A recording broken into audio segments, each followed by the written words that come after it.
L'année 2024 a changé l'alpinisme sur le mont Everest à jamais. L'expérience de l'Everest a été transformée par les drones, les excréments et le réchauffement climatique, modifiant radicalement la plus haute montagne du monde. Comme d'habitude, les spectateurs sont priés d'être discrets. Habituellement, lorsque vous voulez atteindre le sommet de l'Everest, cela se passe à peu près comme ceci. D'abord, vous arrivez au camp de base, où vous passez plusieurs semaines à vous acclimater à l'altitude. Vous ferez quelques ascensions préliminaires vers des camps à des altitudes plus élevées, en revenant au camp de base entre chaque pour vous reposer et préparer votre corps à l'air qui se raréfie. Ensuite, lorsqu'une fenêtre météo favorable s'ouvre, vous tentez l'ascension vers le sommet. Cette année, les autorités locales ont introduit de nouvelles règles pour résoudre certains problèmes persistants en montagne. Vous voyez, le mont Everest a un problème. Il devient trop fréquenté et avec la foule viennent des problèmes comme les déchets, les ordures et les risques pour la sécurité. En 2023, plus de 478 permis ont été délivrés aux alpinistes potentiels, tous accompagnés de leur guide ou Sherpa, ce qui a porté le nombre de personnes sur la montagne à 1200, un chiffre record qui a rendu l'ascension vraiment inconfortable. Cette foule, en plus de choses comme des avalanches records et des montagnes de déchets et d'ordures laissées sur les pentes légendaires de la montagne, a fortement mis à mal l'expérience de l'Everest. Ainsi, le gouvernement népalais, dans une tentative de répondre aux préoccupations croissantes concernant la sécurité, les problèmes environnementaux et les défis économiques locaux, a introduit une série de nouvelles réglementations audacieuses pour transformer définitivement l'expérience de l'ascension de l'Everest. Fini le temps où le camp de base bourdonnait de l'ambiance animée des cafés, des bars et d'autres commerces qui offraient confort et luxe. Le gouvernement, souhaitant recentrer l'attention sur l'alpinisme, a interdit toutes les activités commerciales au camp. Cette mesure visait, comme l'a dit un média, à réduire les distractions et à préserver la solennité et le sérieux des expéditions sur l'Everest. Mais ce geste n'avait pas seulement pour but de réduire le bruit ou l'encombrement.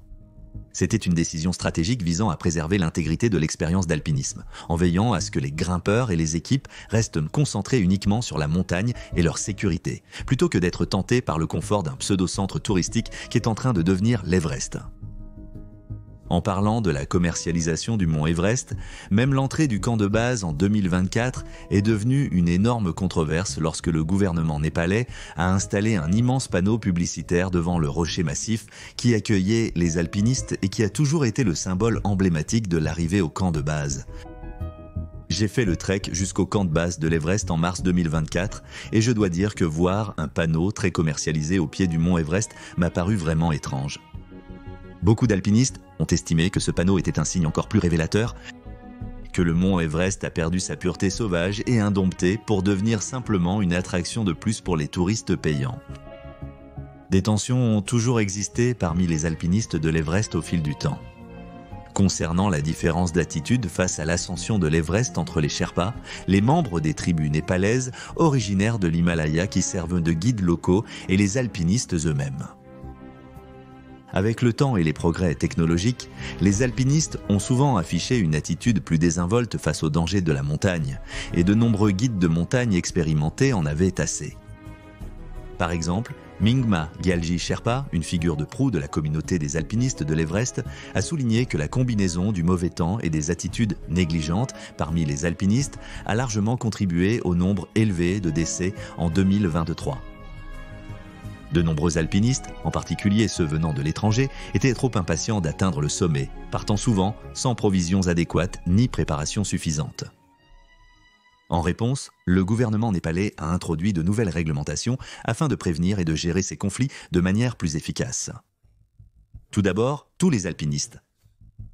Les alpinistes de l'Everest doivent maintenant porter des puces de suivi électronique pour atteindre le sommet. Ces puces sont censées pouvoir aider lors des opérations de recherche et de sauvetage. Bien que cela paraisse évident, un examen plus poussé rend cette nouvelle règle déroutante. Ces réflecteurs obligatoires sont souvent utilisés lors d'avalanches pour retrouver les corps. Mais ils requièrent un détecteur encombrant souvent transporté par hélicoptère. Et les inconvénients de cette nouvelle puce obligatoire ne s'arrêtent pas là. Ces puces de localisation n'autorisent pas les recherches au sol et, sur l'Everest, la plupart des missions de sauvetage et de récupération se déroulent au-dessus de 7000 mètres, là où les hélicoptères ne peuvent pas voler, ce qui signifie que les détecteurs ne peuvent pas être transportés ni utilisés. Un expert s'est exprimé à ce sujet et a déclaré que son entreprise a testé toutes sortes de capteurs, de traceurs et même de moniteurs de signes vitaux sur l'Everest et affirme que chacun présente ses limites, mais aucune autant que les réflecteurs RECCO qui sont devenus la puce de localisation privilégiée en 2024. La plupart des alpinistes qui se perdent sur l'Everest le font sur l'arête sommitale, bien au-delà de la possibilité d'un sauvetage guidé par RECCO. Une meilleure solution au problème des alpinistes qui se perdent sur la montagne serait que leur guide ne les laisse pas seuls, a commenté l'expert. C'est logique, ne laissez pas vos alpinistes seuls sur l'Everest.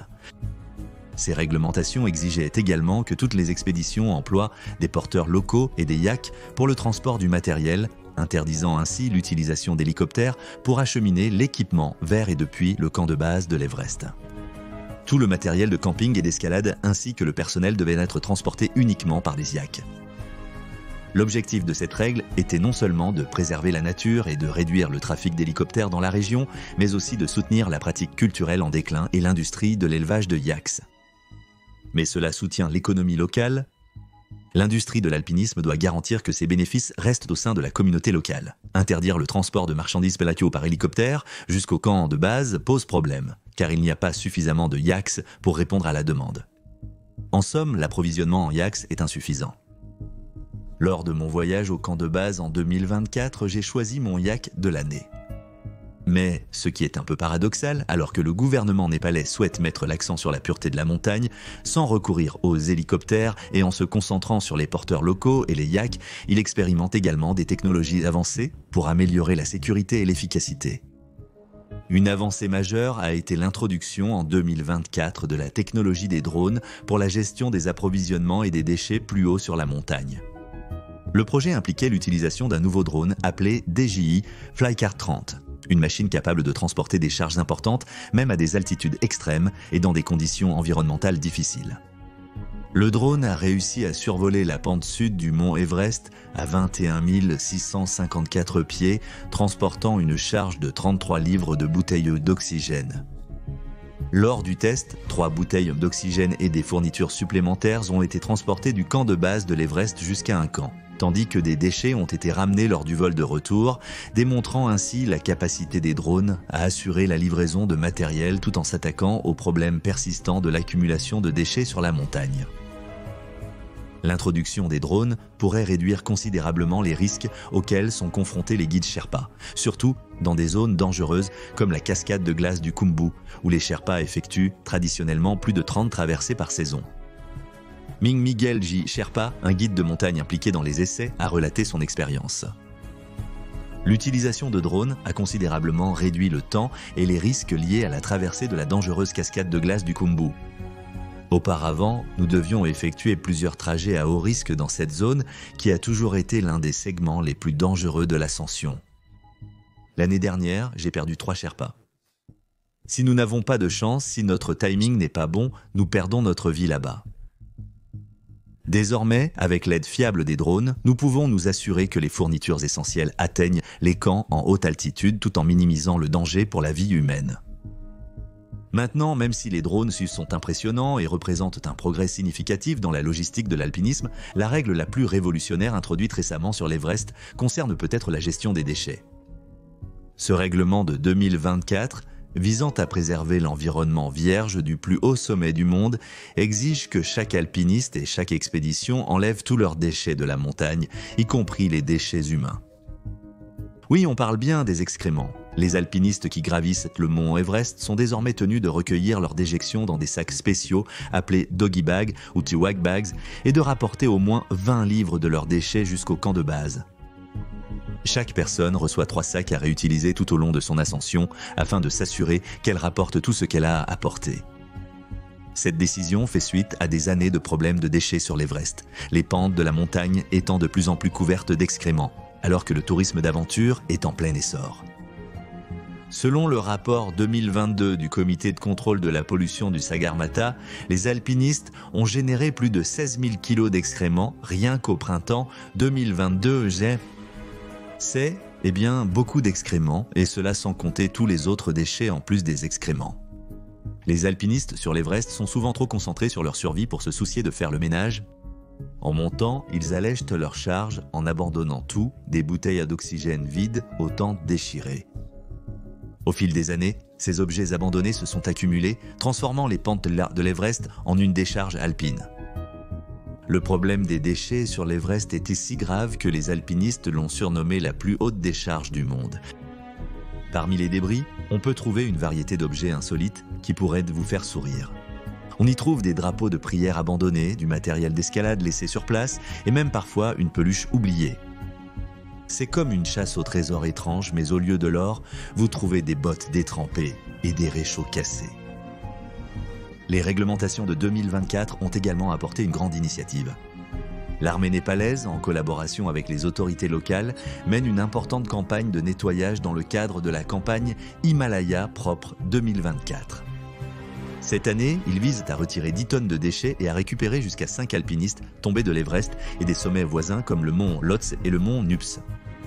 Ce grand nettoyage implique des militaires entraînés et des Sherpas chevronnés qui s'attellent à retirer les déchets du camp de base jusqu'aux hautes altitudes. Malgré ces efforts, le mont Everest reste jonché de déchets et on estime que plus de 140 000 tonnes de détritus, dont 3 tonnes d'excréments humains, sont dispersées sur ces pentes. Mais il n'y a pas que les problèmes environnementaux qui ont changé en 2024. Le réchauffement climatique pose également problème. Le mont Everest est en train de fondre, les gars, et ils font bien plus vite que vous ne pouvez l'imaginer. Les scientifiques alertent depuis longtemps et nous en constatons désormais les conséquences en direct. La glace qui recouvre l'Everest depuis des millénaires recule à un rythme alarmant, révélant des rochers et exposant des racines qui étaient autrefois protégées par la neige et la glace. Par exemple, une étude de 2019 a montré que la glace qui avait mis environ 2000 ans à se former sur le glacier supérieur de l'Everest, le glacier du col Sud, a fondu en environ 25 ans, ce qui signifie qu'elle s'est amincie environ 80 fois plus vite qu'elle ne s'est formée. Et ce taux de perte stupéfiant a été directement corrélé à l'impact accéléré du changement climatique sur les environnements de haute altitude, comme le mont Everest. À mesure que le glacier fond, ses mouvements deviennent plus imprévisibles. Les températures plus chaudes affaiblissent la glace et provoquent des ruptures plus fréquentes, ce qui augmente le risque d'effondrement de glace. Et nulle part, cela n'est plus dangereux que dans l'emprise traîtresse de la cascade de glace du Khumbu, l'un des passages les plus mortels de l'Everest. Même pour les alpinistes les mieux préparés, la cascade de glace représente un défi redoutable, un obstacle qui n'a fait qu'empirer en 2024. La cascade de glace du Khumbu se trouve juste au-dessus du camp de base de l'Everest et constitue le premier obstacle majeur pour les alpinistes sur la voie du col sud menant au sommet. Elle est tristement célèbre comme l'une des parties les plus dangereuses de l'ascension de l'Everest. Cette partie de la montagne est appelée une cascade de glace parce qu'elle fonctionne comme une rivière de glace en mouvement et en changement constant. Ce mouvement est provoqué par la lente descente du glacier Khumbu alors qu'il dévale la montagne, créant une structure de glace dynamique et instable. C'est un labyrinthe traître de crevasses qui peuvent atteindre plus de 300 pieds de profondeur et de blocs de glace de la taille d'une maison qui peuvent se détacher de façon inattendue. Traverser la cascade de glace du Khumbu implique de franchir des échelles posées au-dessus de fissures et de crevasses pouvant atteindre des centaines de pieds de profondeur. La zone de la cascade de glace du Khumbu est considérée comme si dangereuse que seule une équipe spécialisée de Sherpas, connue sous le nom de Docteurs de la Cascade, ose la parcourir et l'entretenir. Ce groupe hautement qualifié a la tâche redoutable de tracer un itinéraire praticable à travers la cascade de glace chaque saison d'escalade. Leur travail est crucial, car ils installent que des échelles et des cordes au-dessus de profondes crevasses et le long de tours de glace instables qui pourraient s'effondrer à tout moment. Les défis dans la cascade de glace ont été aggravés par une combinaison de facteurs directement liés au changement climatique. Le principal problème était la fonte accélérée du glacier. À mesure que les températures mondiales augmentent, des glaciers comme le Khumbu fondent de plus rapidement, ce qui entraîne une augmentation du nombre et de la taille des crevasses. Et l'instabilité des immenses tours de glace appelés séracs. Ces séracs peuvent être aussi hauts que des maisons et sont susceptibles de s'effondrer sans avertissement, déclenchant des avalanches mortelles, comme celle qui a tué 3 Sherpas l'année dernière. Le début de saison a été considérablement retardé car les Icefall Doctors ont eu beaucoup de mal à établir un chemin sécurisé pour les alpinistes. En fait, l'ascension n'a presque jamais vraiment commencé. Tout d'abord, il y a eu un manque de chute de neige hivernale qui normalement aide à stabiliser le glacier en compactant et en durcissant la neige et la glace. Ce manque de neige a laissé la glace plus friable et fragmentée que d'habitude, rendant particulièrement difficile l'établissement et le maintien d'un chemin stable à travers la cascade de glace. Ce déficit de neige a été aggravé par des températures supérieures à la moyenne, ce qui a accéléré la fonte du glacier du Khumbu. Le temps plus chaud a rendu la glace plus mobile et imprévisible, augmentant le risque de chute de sérac et l'élargissement des crevasses. Ces conditions ont créé un environnement extrêmement instable, rempli de dangers nouveaux et imprévisibles qui ont posé des défis importants même aux alpinistes et ouvreurs de voies les plus expérimentés. Les itinéraires de confiance se sont avérés impraticables, la voie que les Icefall Doctor espéraient ouvrir menant à une impasse. 2 fois. Et bien que ce retard ait provoqué quelques grognements au camp de base, personne n'allait prendre le risque d'entrer dans la Khumbu Icefall avant qu'elle ne soit jugée sûre. Et pourquoi le ferait-il ? Même les Sherpas les plus expérimentés de la montagne étaient incertains de ce qui allait se passer. Inutile de se précipiter vers la mort. Donc, malgré la frustration initiale et l'envie de progresser, le consensus collectif a été d'attendre le feu vert des médecins de la cascade de glace qu'ils ont finalement obtenu le 17 avril, soit 10 jours plus tard que prévu. Une fois la nouvelle annoncée, la foule d'alpinistes a récupéré son équipement et la course vers l'Everest a commencé. Notez-vous mon utilisation du mot « foule ». Oui, ce n'est pas une coïncidence. C'est le terme parfait pour décrire le nombre croissant d'alpinistes qui affluent chaque année vers l'Everest, transformant un phénomène qui était autrefois une quête solitaire de l'alpinisme en quelque chose qui ressemble à une autoroute bondée en haute saison. L'année dernière, le gouvernement a délivré un nombre désastreux de permis, 487, ce que beaucoup ont désigné comme un facteur ayant contribué aux nombreux incidents sur la montagne. Cette année, le nombre de permis a été réduit à 388, mais même ce chiffre reste une foule. Même avec le nombre réduit d'alpinistes, les sentiers étroits et les fenêtres météorologiques optimales limitées créent des embouteillages, en particulier dans les camps supérieurs et sur des segments cruciaux comme la cascade de glace du Khumbu et la marche Hilary. Ces embouteillages peuvent entraîner des retards dangereux, une exposition accrue aux conditions extrêmes dans la zone de la mort et un risque plus élevé de mal aigu des montagnes, autant de facteurs qui peuvent s'avérer mortels. La surpopulation entrave aussi les opérations de sauvetage.